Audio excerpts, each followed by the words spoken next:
Hi everybody, welcome to my YouTube channel. My name is Maciel, but everybody calls me Masi.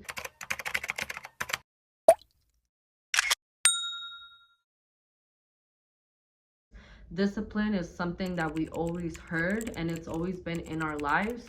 I do believe that when we are kids, it's much easier for us to have discipline because we always have an adult who's always telling us what to do. Especially when we were in school, we had teachers, for example, if we were slacking in school, if we weren't doing a good job in school, they would be on top of us to get things done.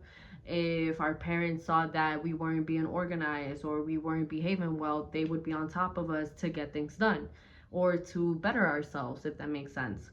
I do tend to notice that when we enter our 20s or we have that independency, where we're living alone, we're not living with our parents anymore, whatever your case may be, we tend to start to slack again on what we should be doing to help us, to better ourselves, or to get things done that are necessary. We can't wait around for somebody to save us.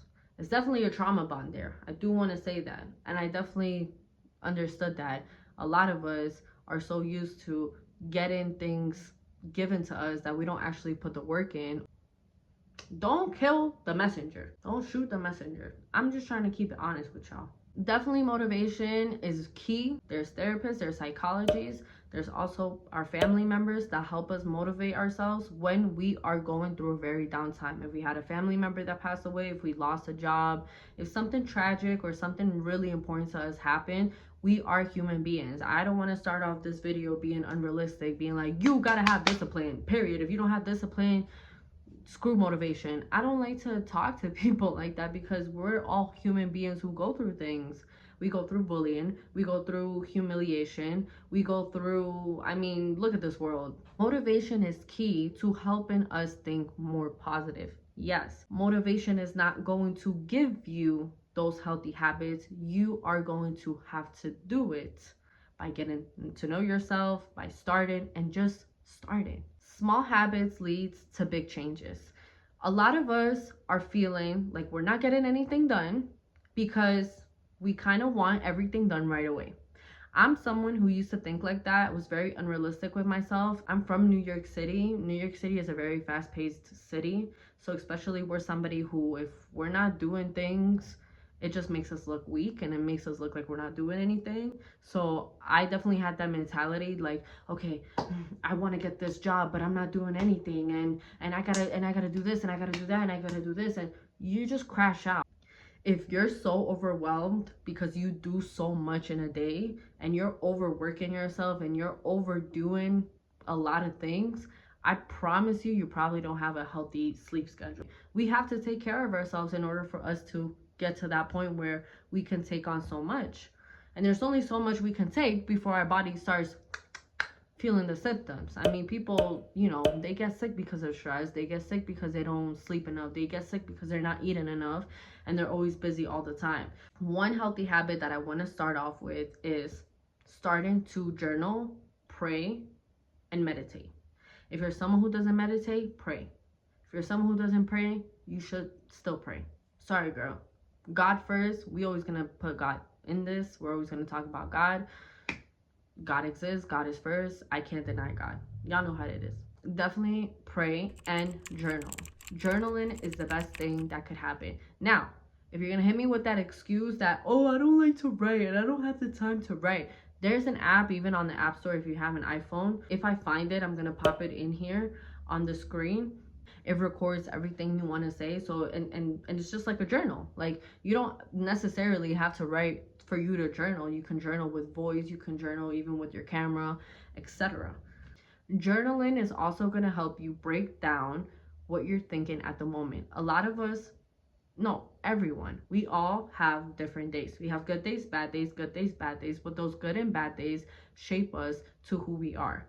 It's very important to get to know yourself so you can achieve new habits, because if there's a bad day, you learn a lot from anger, from sadness, from confusion. You learn a lot about yourself when you're experiencing those emotions. A lot of people think that those emotions are unhealthy and those characteristics are bad. It's not. It's an emotion.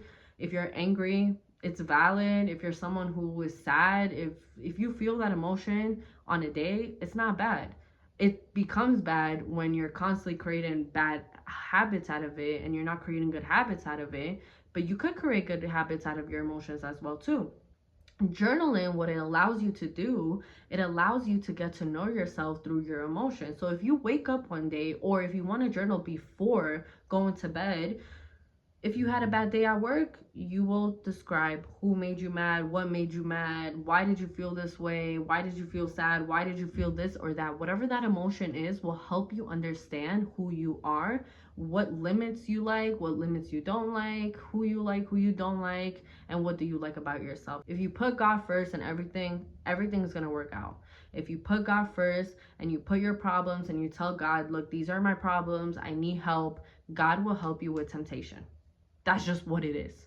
If you're someone who suffers with temptation, like procrastinating, pornography, if you're someone who just doesn't have a healthy lifestyle, you do drugs, you smoke weed, you drink alcohol, those are temptations. Putting God first in your life will help you create better habits, healthy habits, and break those bad habits. Digital boundaries. Why am I mentioning digital boundaries for habits? A lot of us don't understand that the new drug for this new generation is social media, especially TikTok. I've noticed that in myself because, like I said, I'm not going to give you advice on a testimony that I don't have. You know what I mean? I like to also go through things in order for me to talk about it too. I can't be hypocritical in front of a camera and talk about things that I'm not experiencing or things that I haven't gone through. Besides the other addiction like nicotine that we're facing in our lives, marijuana, drugs, etc., and alcohol, there's also social media. Social media is very addictive. Screen time, addictive. A lot of us need to understand that these apps are designed for you to lure, just to be lured in the whole day. There's times where we could be at work and even just on our break, we're not even acknowledging how good our food is because we're so stuck on biting and just scrolling, biting, scrolling, biting, scrolling. I got a message on Instagram, then I found a video, and now I'm on Reels for like 25 to 30 minutes, and I just didn't watch anything productive that helps me progress in my life. A lot of the videos that are on social media is also based on what we follow and what we watch. Literally, Instagram, TikTok is designed to personalize the videos that you like to watch. So if you're someone that likes to watch funny videos all the time, you are not going to see productivity in your Instagram or your TikTok at all, unless you start to follow these people or unless you have some sort of taste where you're constantly searching up these videos, you know, people with fitness, people with a healthier lifestyle, etc., etc. Putting a boundary on your social media and giving yourself a break as well to be able to go outside, take a walk, socialize, see your friends, see your family, go to the gym, exercises. All of those are healthier habits versus you being on your phone and scrolling and watching unnecessary videos. It's just what it is. If you don't have the discipline, if you're somebody who struggles with that, definitely in the iPhone, I do believe that there's screen time where you can lock your phone, or there's definitely apps as well. I'm definitely going to recommend all the apps that I like that will help you just block your phone if you want to get a certain task done, or if you want to be able to adapt that new habit of, I'm not going to be on my phone constantly. Why is it important? Discipline. So you started off with jotting down some healthy habits you want to create, you want to start applying in your life. Great.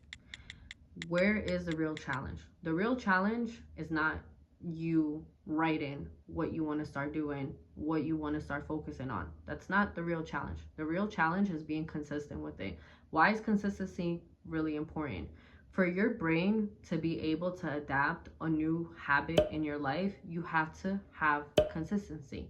I'm starting my YouTube channel, I'm starting my YouTube video, and we all need to understand that this is something that I need to be consistent. If I'm not consistent, I'm not going to see progress. If I'm not consistent, it's not going to click in my head that this is something that I actually have to put my time and effort in. I can't just wait for me to upload one video. Probably I'll get a few couple views and then give up. That's just not what it is. You have to keep going in order for you to see that success. It sounds really easy, but a lot of us do just sit and just wait for miracles to happen. Wait that if we just try one time, it's just gonna click in our heads. If we have developed for years and years unhealthy habits, whatever the unhealthy habit it is for you, you have to understand creating healthy habits for your mind is going to take a lot of time. And for that, you can't give up. You have to have discipline because it's gonna then become so normal that just like if you wake up and you look at TikTok and you replace it with a healthy habit, you're gonna wake up and you're not even gonna look at your phone that much. You're just gonna get up, shower, eat some breakfast, and go to the gym. You're gonna get up, shower, you're gonna start journaling. You're gonna journal when you wake up, you're gonna pray when you wake up, and you're gonna start doing movement.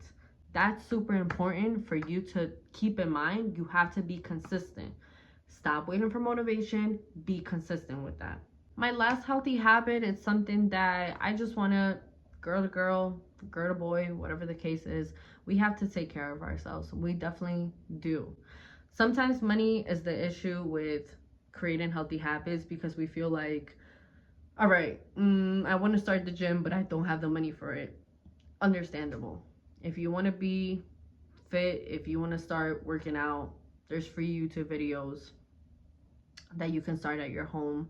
Definitely find a way to be active by stretching, yoga, even jogging. That's free, girl. You don't even need money for that.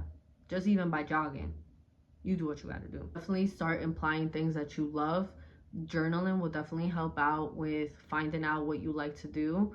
Start by doing things alone so you could get to know yourself. That way you can start being selective with friends, with socializing, so you can interact with people that have similar taste as you, have similar likes as you, if that makes sense. You can get a haircut, you can go out for a jog, you can hang out with some friends that can help you. If you're interested in something new, definitely, start going to groups. Definitely, if you want to socialize, you can start off by going on Google, searching up groups that are kind of aligned to what you're looking for. Book clubs, poem clubs, even business clubs, business groups, whatever the case may be. There's always something out there for somebody. Don't ever think that you're stuck. So definitely have some self-care days. Don't forget to take care of yourself as well. I know we're in a busy environment too, but that's the most healthiest habit that you can develop too, is once a day after a long day, do something that you really like. Eat a nice food, take a hot shower, visit a family member, read your favorite book, watch your favorite movie. That's not productive. If you learn how to balance work with your dreams, with giving yourself something nice, treating yourself to something nice, that's not bad. It becomes a bad habit when you're just constantly utilizing your likes. For example, if you're someone who loves action movies, but you're watching movies the whole day, I mean, that's not productive. I don't feel like that's productive at all. Don't forget to treat yourself and love yourself and just get to know yourself. So that's the end of the video. I just want to say thank you to everybody who watched this video. God bless you all. And hopefully this week or whatever day you're watching this, let's start with organizing our thoughts. Let's start with being more productive. Let's start creating more healthy habits. Let's just start. Tomorrow's a new day. We are going to start that healthy habit and we're going to make it a goal that we are going to be consistent. Consistent is this weeks, girl. Months, not just one day. Thank you so much. Bye.